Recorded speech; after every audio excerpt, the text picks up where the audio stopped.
Hello dear student, आज अपन पढ़ेंगे ray optics का लेक्चर नंबर 35। क्लियर। आज जो ये लेक्चर रहेगा बच्चों, वो इस चैप्टर रे ऑप्टिक्स का सेकंड लास्ट हमारा लेक्चर रहेगा। और आज अपन इसमें पढ़ने वाले हैं बच्चों ऑप्टिकल इंस्ट्रूमेंट के बारे में। उससे पहले मैं आपको एक बेसिक बात पढ़ाने वाला हूँ, वो आप समझना, ठीक है। देखो, एंगल सबटेंडेड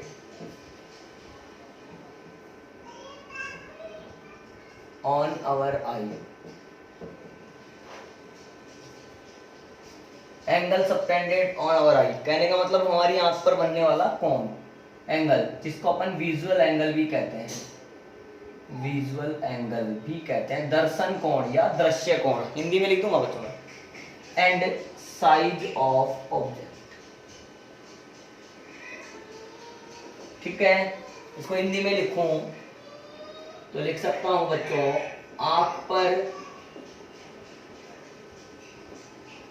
बनने वाला कोण,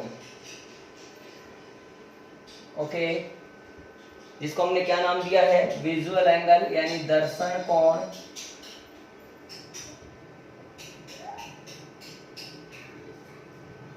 एवं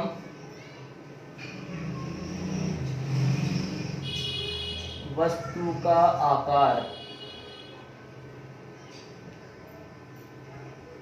ओके।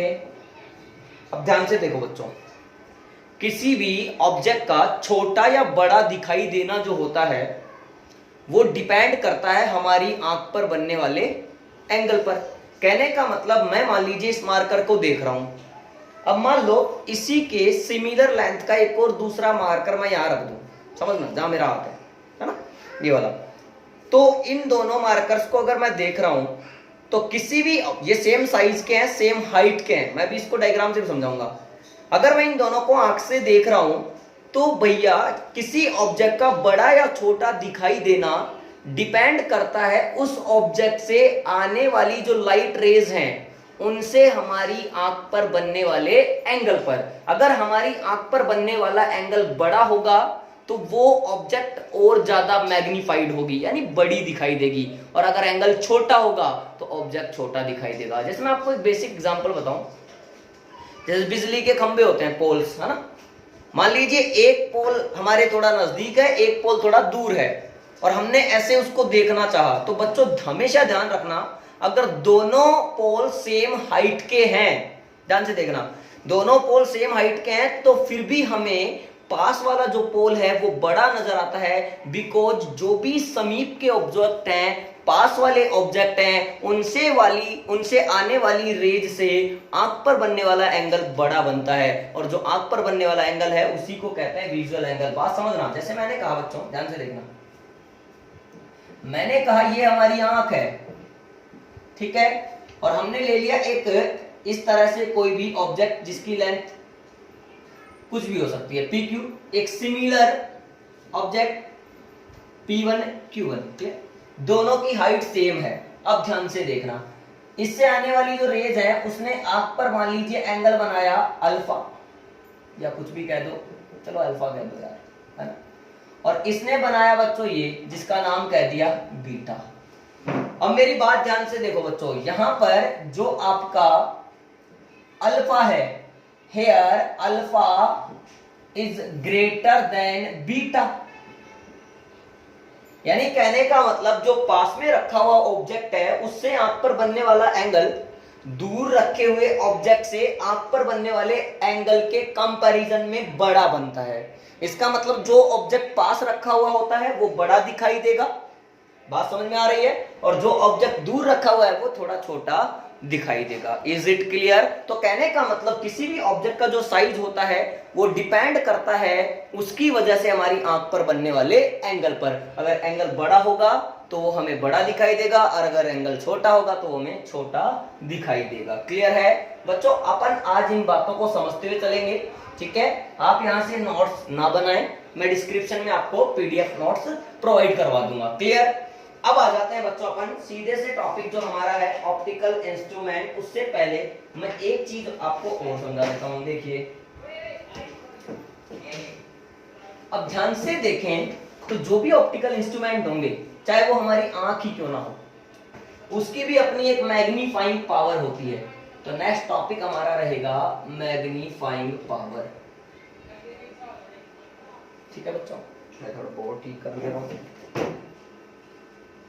मैग्नीफाइंग पावर, इसको बच्चों हिंदी में कहते हैं आवर्धन क्षमता। बस समझ, ठीक है।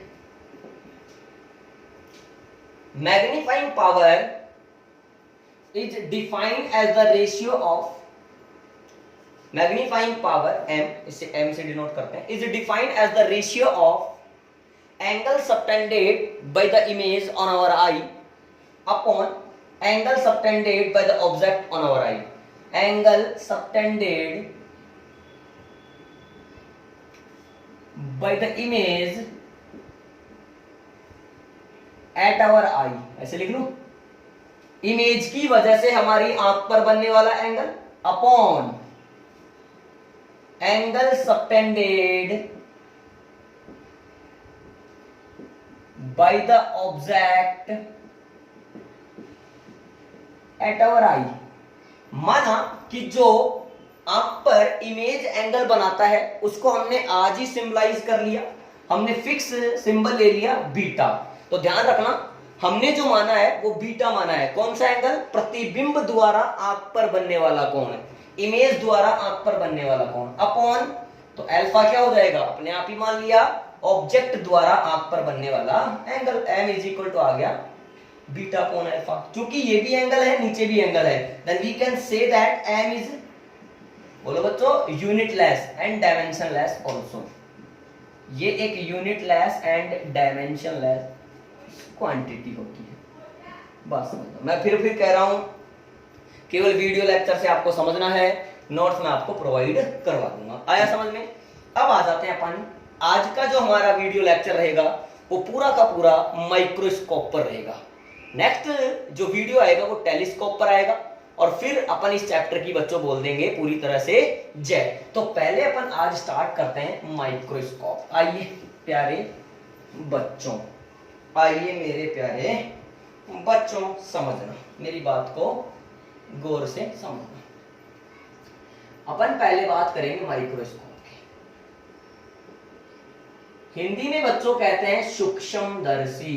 कौन सा दर्शी? सूक्ष्मदर्शी। अब समझना बच्चों, माइक्रोस्कोप का मतलब होता है एक ऐसा ऑप्टिकल इंस्ट्रूमेंट जिससे छोटे छोटे नन्हे नन्हे बहुत सूक्ष्म आकार की वस्तुओं का प्रतिबिंब बड़ा बना करके देखा जा सकता है। यानी एक ऐसा ऑप्टिकल इंस्ट्रूमेंट जिसकी हेल्प से ऑब्जेक्ट को मैग्नीफाइड किया जा सकता हो, यानी ऑब्जेक्ट के साइज को बड़ा करके देखा जा सकता हो। That optical instrument is known as microscope. Clear और नॉट? कहने का मतलब कुल मिलाकर के भैया सूक्ष्मदर्शी यानी माइक्रोस्कोप की जरूरत कब पड़ेगी? जब हमें कोई माइक्रो पार्टिकल्स नहीं नजर आ रहे होंगे। यानी अगर छोटे छोटे पार्टिकल्स, बिल्कुल माइक्रो पार्टिकल, सूक्ष्म कणों को अगर देखना है तो किसकी हेल्प से देखा जाएगा? With the help of microscope. Clear बच्चों? Microscope basically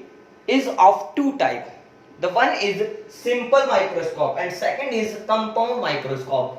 Then first heading is, समझना मेरी बात, सिंपल माइक्रोस्कोप, है ना? मैं समझा रहा हूं बच्चों। इसको हिंदी में कहते हैं बच्चों सरल सूक्ष्मदर्शी, या सरल की जगह आप यूज करते हैं यहाँ पे सामान्य भी, तो सामान्य सामान्य सूक्ष्मदर्शी, सामान्य सूक्ष्मदर्शी, हाखे हाखे। बच्चों सिंपल माइक्रोस्कोप, सिंपल का मतलब सामान्य। अगर ये सामान्य रहा है तो बात समझना भैया, है तो ये भी माइक्रोस्कोप ही, चाहे सिंपल ही क्यों ना हो, तो काम तो इसका भी वही है। वही बोले तो छोटे छोटे पार्टिकल के साइज को बड़ा करके दिखाना, यही काम सिंपल माइक्रोस्कोप का भी है। यस और नो? अच्छा, कहने का मतलब ये हुआ कि बच्चों सिंपल माइक्रोस्कोप जो होता है वो भी अपने आप में एक ऐसा ऑप्टिकल इंस्ट्रूमेंट कह सकते हैं जिसकी हेल्प से छोटे ऑब्जेक्ट को बड़ा बना करके देखा जा सकता है। अच्छा, इसको सिंपल क्यों कहा गया, जरा सोचो। इसको बच्चों सिंपल इसलिए कहा गया क्योंकि इसमें केवल और केवल एक ही कॉन्वेक्स लेंस होता है। क्लियर? अब मैं इसके बारे में आपको पूरी कहानी समझाऊंगा, इसका प्रिंसिपल भी बता रहा हूं। देखो, अब इसका प्रिंसिपल समझो। भैया बात ऐसी है, कितना भी छोटा पार्टिकल हो और कितना भी बड़ा पार्टिकल हो, यानी कितना भी छोटा ऑब्जेक्ट हो और कितना भी बड़ा ऑब्जेक्ट हो, सबसे पहले अगर भगवान ने हमें आंखें दी हैं तो मैं ही क्यों, हर कोई आदमी आंखों से ही उसको देखना चाहता है, हाँ या ना? तो मैंने पहले इसको आंखों से, किससे बच्चों?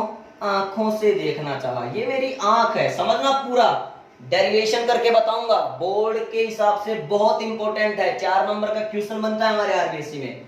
मान लीजिए ये पी की ऑब्जेक्ट है, समझना। मैंने कहा कि ये एक बहुत ही छोटा ऑब्जेक्ट है और मैं इसे आंख से देखना चाहता हूं। माना कि इस पी की ऑब्जेक्ट ने आंख पर कितना एंगल बना लिया? अल्फा। कितना एंगल बना लिया बच्चों? अल्फा। और एक बात बताओ, अगर तुम इसको देखना भी चाहते हो तो least distance of clear vision, जो कि मैंने कहा था कैपिटल डी, स्पष्ट देखने की न्यूनतम दूरी पर तुमने इसको रखा और देखना चाहा, देखने पर इससे आंख पर जो एंगल बना उसको मान लिया अल्फा। लेकिन एक बात बताओ, अगर ये बहुत ही नन्हा पार्टिकल है तो क्या ये हमारी आंख से नजर आएगा? नहीं। इसके लिए मुझे क्या करना पड़ेगा? माइक्रोस्कोप, जो कि सिंपल माइक्रोस्कोप है, वो यूज करना पड़ेगा। अब आ जाइए, मैंने कहा कि सिंपल माइक्रोस्कोप में क्या होता है? केवल एक ही कॉन्वेक्स लेंस होता है, बात समझना। सिंपल जो माइक्रोस्कोप होता है उसमें केवल एक ही कॉन्वेक्स लेंस होता है, बात समझना। मैंने क्या करा,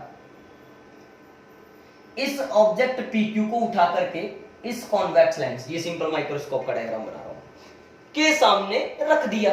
अब इससे देखेंगे, मुझे पता है एक लाइट रे अगर मैं ऐसे लेकर के जाऊंगा तो वो आफ्टर रिफ्लेक्शन इसके फोकस से जाएगी, जाने दो, हमें कोई प्रॉब्लम नहीं। एक लाइट रे ऐसे, अब मुझे पता है कि ये दोनों डाइवर्जिंग रेज हैं, ये कभी नहीं मिलेंगी, तो यहां लिख सकता हूं डाइवर्जिंग रेज नेवर मीट, ये कभी नहीं मिलती हैं। इसका मतलब इनको मिलाने के लिए क्या करना पड़ेगा? सर पीछे, पीछे देखो, पीछे पीछे जाना पड़ेगा। कहां जाना पड़ेगा? पीछे। मान लीजिए यहां कहीं इस पॉइंट पर आकर के ये मिल गई, तो जहां ये दोनों रिफ्रैक्टेड रेज मिल रही हैं, बैकवर्ड जाकर के जहां ये मिल रही हैं, वहां इस ऑब्जेक्ट PQ का इमेज बनेगा, दैट इज P1Q1। बात समझना, बात समझना। ये जो बना है बच्चों, ये HI कह सकते हैं, ये HO कह सकते हैं, height of object, height of image. ये PQ का एक मैग्नीफाइड, बात समझना, मैग्नीफाइड बड़ा, बड़ा बना कि नहीं बना? जिस साइड ऑब्जेक्ट उसी साइड इमेज, तो मतलब कैसा? Virtual, magnified virtual. जैसा ऑब्जेक्ट वैसा इमेज, यानी सीधा, बोले तो इरेक्ट। तो इस ऑब्जेक्ट PQ का मैग्नीफाइड, वर्चुअल एंड इरेक्ट, बोले तो आवर्धित, आभासी एवं सीधा प्रतिबिंब P1Q1 बन जाता है। हमें करना क्या था? हमें इस PQ ऑब्जेक्ट को with the help of simple microscope बड़ा करके ही तो देखना था, जो कि सिंपल माइक्रोस्कोप ने करके हम लोगों को दिया। माना कि इस P1Q1 ने इस कॉन्वेक्स लेंस, जो कि एक आई पीस की तरह काम कर रहा है, हाँ या ना? यही तो अब हमारा आई लेंस बन गया बच्चों। इसने माना कि यहां पर एंगल बना लिया बीटा। ओके, बस समझना। अब मुद्दा ये है हमारा, इन सिंपल माइक्रोस्कोप हो, चाहे कंपाउंड माइक्रोस्कोप हो, चाहे किसी भी प्रकार का टेलीस्कोप हो, बोर्ड में हमसे सवाल पूछता है मैग्नीफाइंग पावर के डेरिवेशन पर बेस्ड। तो हम यहां से शुरू कर लेते हैं, m is equal to beta upon alpha. बस समझ लो। फॉर द, अब देख रहा हूं भाई, अगर बीटा एंड अल्फा छोटे हैं, for small values of alpha and beta, tan alpha को मैं लिख सकता, आप डेरिवेशन समझने की कोशिश करेंगे, tan अल्फा को लिख सकता हूं अल्फा और tan बीटा को लिख सकता हूं बीटा। मान लिया कि ये जो डिस्टेंस है, ये इमेज सॉरी ऑब्जेक्ट की डिस्टेंस है, इसको यू से कह दिया, ये इमेज बनाया तो उसको बी से कह दिया। उठा के यहाँ पर कोई बात, m इज इक्वल टू क्या आएगा, tan बीटा अपॉन में आएगा tan alpha, equation number second. यहां तक समझ में आया। अब हमारा टारगेट है बच्चों कि tan अल्फा और tan बीटा की वैल्यू उठा करके यहां पटक दें ताकि हमें क्या मिल जाए, मैग्नीफाइंग पावर मिल जाए। अब tan अल्फा यहां से आएगा जो कि क्या है, PQ अपॉन डी। अरे यार, परपेंडिकुलर अपॉन बेस, लंब बटे आधार, तो फ्रॉम फिगर 1, या ऐसे लिख लेता हूं सीधा ही, here tan alpha is equal to PQ upon D. बात समझना। और tan बीटा यहां से PQ अपॉन यू, अरे ये कह सकते हो, या फिर P1 Q1 अपॉन V। तो tan beta is equal to PQ upon u या फिर P1 Q1 अपॉन V, है ना। tan अल्फा आ गया, tan बीटा आ गया, उठा करके कहां पटक दो, इक्वेशन नंबर सेकंड में। पटकना हमें अच्छे से आता है, हेंस फ्रॉम इक्वेशन नंबर 2। यहां तक इसको पैक कर दिया। अब इसके आगे आ जाते हैं बच्चों। n इज इक्वल टू, ध्यान से देखना, tan बीटा कितना है, PQ अपॉन यू ले लें, PQ upon you. tan alpha PQ upon D, उल्टा करके कर डालो, multiply d upon PQ। PQ ने PQ को मार दिया, तो m की वैल्यू कितनी आ गई, d अपॉन यू।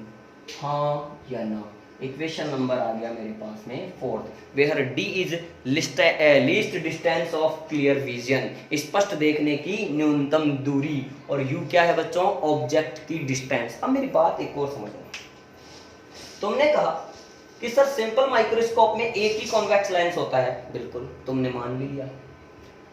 सर आपने इसको इसके सामने रखा, इसका इमेज बन गया P1 Q1 जो कि मैग्नीफाइड है, वर्चुअल है, इरेक्ट है, अच्छी बात है। सर आपने मैग्नीफाइंग पावर जब निकाली तो बीटा अपॉन अल्फा कहा, बीटा और अल्फा के छोटे वैल्यूज माने, यानी इनका मान अल्फ है, तो अल्फा को tan अल्फा और बीटा को tan बीटा कह डाला। फिर m की वैल्यू लिखी tan beta upon tan alpha. tan alpha कहां से निकाला, फिगर 1 से, PQ अपॉन डी, लंब बटे आधार। tan बीटा कहां से निकाला, यहां से, इस डायग्राम से, PQ अपॉन यू या फिर P1 Q1 अपॉन V। तो मैंने PQ अपॉन यू वाला काम में ले लिया, m बराबर tan beta upon tan alpha, उल्टा करके मल्टीप्लाई कर दिया, d अपॉन यू। तुम्हारा क्रॉस क्वेश्चन ये बनता है कि सर साइन कन्वेंशन का महत्व कहीं ना कहीं आपने खो दिया। अरे बिल्कुल नहीं खोया बच्चों, मुझे पता था इसलिए। तो देखो m इज इक्वल टू, अब d कैसा है, आंख से लाइट रेज जा रही ऐसे और हम आ रहे ऐसे, तो माइनस का d, हाँ या ना। और ये भी कैसा, माइनस का u। अरे भैया माइनस ने माइनस को मार डाला था, इसीलिए मैंने लिख डाला था m बराबर d अपॉन u, हाँ या ना। यही है हमारा इक्वेशन नंबर 4th या 3 जो भी आया समझ में बच्चों, क्लियर हुआ। अब इसमें देखो, अब तुम लोगों को वो बोलेगा कि भैया मैंने किसी ऑब्जेक्ट को सिंपल माइक्रोस्कोप से तो देख लिया, लेकिन एक बार तो मुझे महसूस हुआ मैक्सिमम तनाव, बहुत बढ़िया। एक बार मुझे महसूस हुआ मिनिमम तनाव, यानी एक बार तो मेरी आई रही बिल्कुल रिलैक्स्ड आई, नॉर्मल एडजस्टमेंट है ना, और एक बार मुझे हो गई तकलीफ। तो देखो मेरी बात समझना, अब इसमें स्पेशल केस बनाते हैं। स्पेशल केस दो ही तरह से बन सकते हैं कि इमेज जो है वो least distance of clear vision यानी डी पर बने, या फिर इमेज जो है वो इनफाइनाइट पर बने। तो आइए अपन अब यहाँ पर थोड़ा सा स्पेशल केस के बारे में भी चर्चा करते हैं। आपको जो नहीं समझ में आया, आप जैसे ही पॉज करेंगे, पॉज करके कुछ भी देख सकते हैं, सब कुछ समझ सकते हैं, कोई भी स्टेप में प्रॉब्लम हो देख सकते हैं। स्पेशल केसेस, ठीक है। मैं तो कहूंगा रफली सारे डेरिवेशन और डायग्राम आप बनाते चलें, रफली। फेयरली नोट जो है वो डिस्क्रिप्शन में मिलेंगे, बट आप रफली सारे नोट बनाते चलें। Special case, if image is formed at बोलो बच्चों, at least distance of clear vision,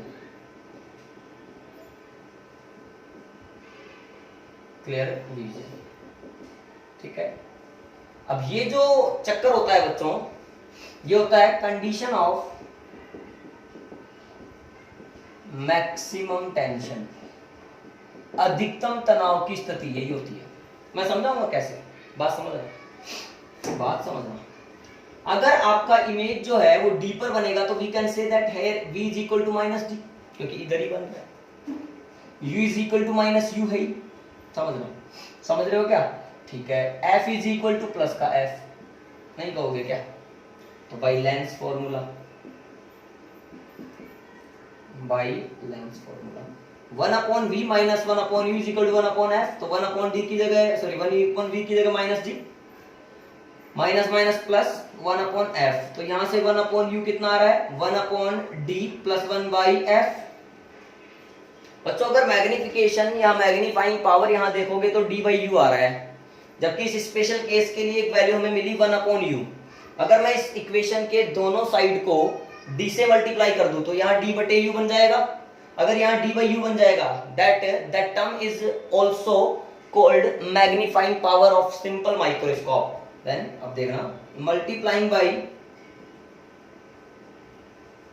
by d both side, दोनों पक्षों को d से मल्टीप्लाई करने पर, अब ध्यान से देखना, इसको हटा रहा हूं बच्चों। जैसे ही हमने इसको d से मल्टीप्लाई करा तो ये मेरे पास बन गया d बटे u, ये बनेगा d बटे d plus d by f। समझ रहे हो?